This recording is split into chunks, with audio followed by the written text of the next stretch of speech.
Yes, everybody, welcome back to Talking Wolves. Welcome back to a new update video on the channel. Hope you guys are keeping well. Since yesterday, there's been even more Wolves news. We've had our first sort of pre-season training match that we'll talk about on today's video as well, and some big updates on the potential incoming transfer of Jean-Arias. As always though, guys, be sure to smash the like button. Let's try and hit 400 likes on today's video. Subscribe to the channel. A big shout out once again to our channel partners over at SeatFrog. If you haven't already, you can go and check them out. I'll leave a link to their site and app in the top of the description where you can book your trains. You can easily change your trains if needed. You can bid for seat upgrades so you can get yourself into first class for that complimentary food and drink. Of course, perfect if you use the train for work or for an upcoming away game. Use the code WOLVESFROG on your first order for £3 off, and that's SeatFrog with the link in the description down below. But let's kick off with the first pre-season game. Ahead of the 25-26 season, we knew that Wolves were going to be playing against Portuguese side Santa Clara. Unfortunately, it did end up in a defeat for Wolves. It was a 2-1 defeat. Wolves actually go in 1-0 up and ended up losing the game 2-1. Sasha Kalajdzic with the only goal of the game for Wolves. Wolves did post an image of it, a really smart little shimmy past the defender, capitalising on an error from the Santa Clara defence and slotted it past the goalkeeper. Emmanuel Agbadou then unfortunately scored an own goal just before half-time, and then Santa Clara scoring in the second half. It's quite important to know that Santa Clara are quite a lot further ahead in their pre-season preparation than Wolves. I'm sure they've had a handful of friendlies already, whereas obviously this is Wolves' first game. There was two 35-minute halves, so not quite a full 90 minutes. Let's quickly look at the 11s for both halves. The first half team was Dan Bentley, Keanu Hoover, Alfie Pond, Agbadou, Totti Gomez as the captain and Pedro Lima. Andre and João Gomez in the middle with Gonçalo Guedes, Tawanda Chirewa and Sasha Kalajdzic. And the second half team was Tom King, Mateus Mane, Alfie Pond again, Santi Bueno, Matt Doherty, Leo Lopez, Jean-Arias Bellegarde, Marshall Monetti, Juan Chan, Fair Lopez and Strand Larson. It said that Strand Larson in the second half as well had some great chances. He hit the bar, unfortunately. Tawanda Chirewa and Guedes in the first half had some good chances. It was a strong and dominant first half, in fact, from Wolves. But yeah, I think it's really important we don't look too far and get a little bit overexcited over this and look too much into it. Wolves are set to have another pre-season friendly whilst they're in Portugal, although the opponent and the timings of that is yet to be confirmed, but I'm sure I'll keep an eye out for that. So keep you guys updated. But I think, by the looks of it, Vitor's probably tried to sort of mix a mixture of quality and inexperience in both teams, to be honest. I think if you merged the best 11 into either of those halves, Wolves probably would have got the job done and won the game. But, I mean, especially the second half team, you've got your third/fourth choice goalkeeper, Mateus Mane at wing back, Alfie Pond, who's barely played first team football. You've got Santi Bueno and Doc, but then Leo Lopez, who definitely isn't a left wing back either, in my opinion. One of those, but I think it's just important the Wolves getting minutes in the legs. I'm sure they won't dwell on it. We've had very successful seasons in the Premier League whilst losing pre-season games like this. But yeah, just nice to see little things like Sasha, scoring a goal. Talking about him as well, it's thought that he could leave the club still on loan this summer. Like I mentioned before, I just don't think a permanent deal for now will be on the table. Potentially in January, or if not, obviously in the summer, if that opportunity arises. But I think it's important for Sasha to continue getting minutes in the legs. Is he going to get a lot of that ahead of Jürgen Strand Larsen? I don't think so. So I think if Sasha can stay fit, get some minutes over probably the next 3 or 4 weeks, and continue scoring goals like he has done today, there will probably be options on the table. And like I've said before, more than likely a move back to the Bundesliga for Sasha. It is a big year for him because of the World Cup coming up. He needs to be getting minutes in his legs. He needs to be playing football. So we'll wait and see on that one. So Jean-Arias, that's the big one at the moment. And I know yesterday I titled the video, I think, Agree a Deal for Jean-Arias. And that's what obviously some certain journalists had put. Fabrizio Romano had here we go'd the deal, which normally, has a fairly good hit rate on that. However, when you look into it, obviously the likes of Liam Keane and Jean Percy were a little bit more careful with their words, obviously working on a deal or close to agreeing a deal. In the early hours of this morning or very late last night, I caught it about 3 a.m. because I was on an airport run this morning, but sources in Brazil, in particular GE Globo, who have been real hot on this story, had said that Fluminense have rejected the Wolves offer of 20 million euros. Now, it's fully expected Wolves are going to go in with another offer, and I've been told that Wolves are still very confident that this deal will get done. They're still working on this deal, but everything as it stands is on the right track at the moment. Jean-Arias is training today in Brazil, as you would expect, because ultimately it is his job. So he's not boycotting training or anything, but he did reiterate to the Fluminense board and the higher-ups at the Brazilian club on Monday, yesterday, that he still wants to pursue this move to the Premier League and to join Wolverhampton Wanderers. Now, the deal itself is a little bit confusing.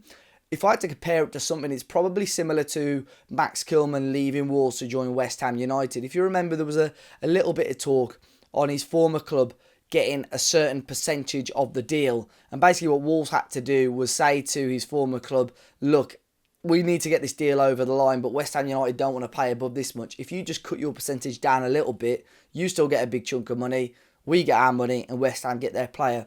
And I think this is something similar to what could happen in this case here. So Fluminense at the moment owe 50% of any of this transfer to his former club in Colombia, and that's why at the moment they, out of this deal, 20 million euros, they're only going to get about 10 million euros out of it, which really, I think, I think Wolves are getting a fantastic deal as it is if it goes into that 20 million euro mark. But also, obviously, Fluminense won't be getting enough money out of it. So they're trying to broker a better deal for them, really. So I think there's a lot of sort of hurdles that predominantly they all have to go through. I've no doubt another sort of 3, 4, maybe 5 million on the table. You're still getting your money's worth, I think, with a player, but also obviously you're helping the Brazilian club out as well and getting this deal over the line sooner rather than later. Now, they do have a league game on Thursday, so it will be interesting obviously to see if he's involved in that or whether Wolves will try and get this deal done before that, because I would assume Wolves won't want to be risking injury before that deal. So the news of Brazil tends to drop in the evenings or late at night, so I was sort of very cautious. That's why I'd asked a few questions before I recorded this video. From the Wolves side of things, although nothing is 100% confirmed, they're still very confident in getting this deal done. But yeah, there's probably hurdles out of Wolves' control, really. It's more for Fluminense to decide.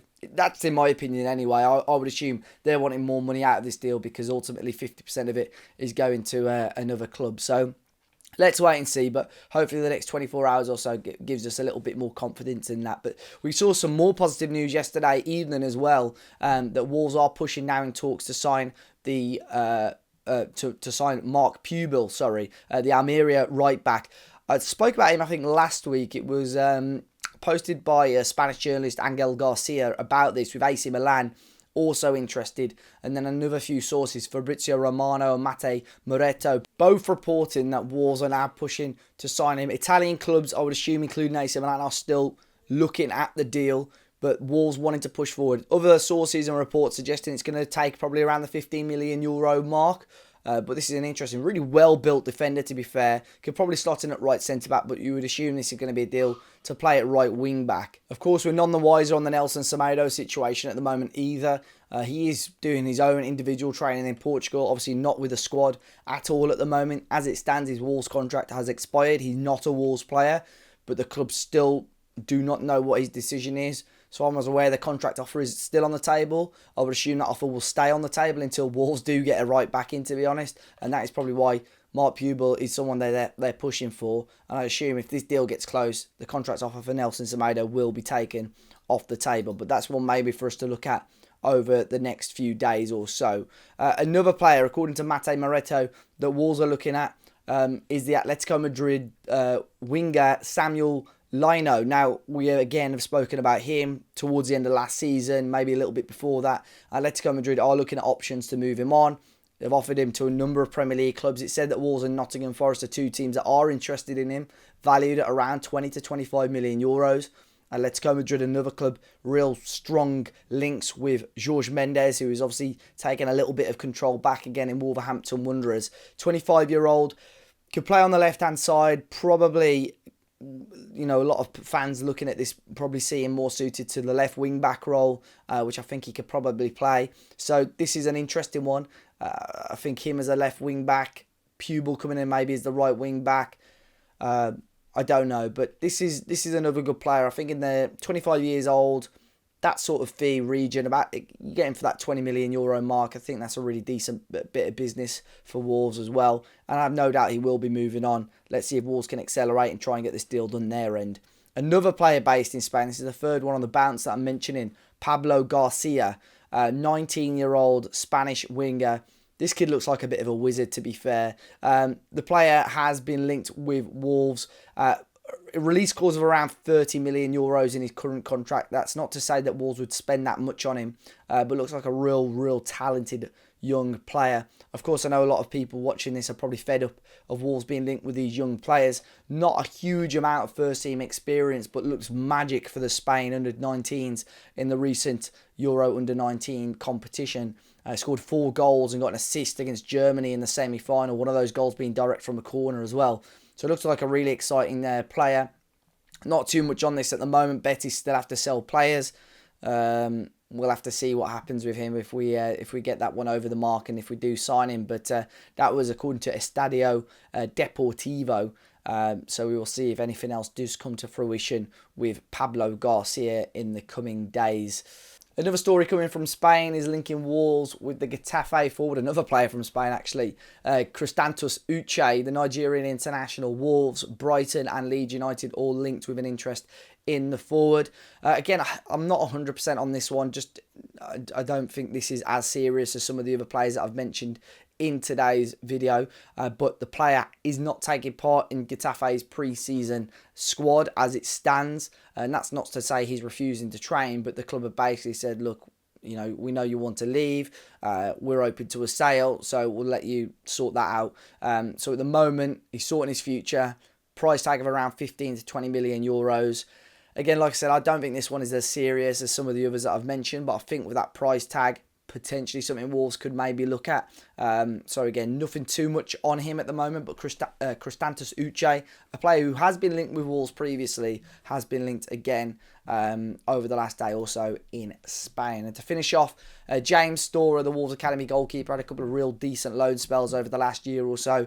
He has left on loan again. His contract, he signed an extension. Similar situation to Nigel Lonvike, where he signed a new deal and then got out on loan, and he has joined the Scottish Championship club Greenock Morton.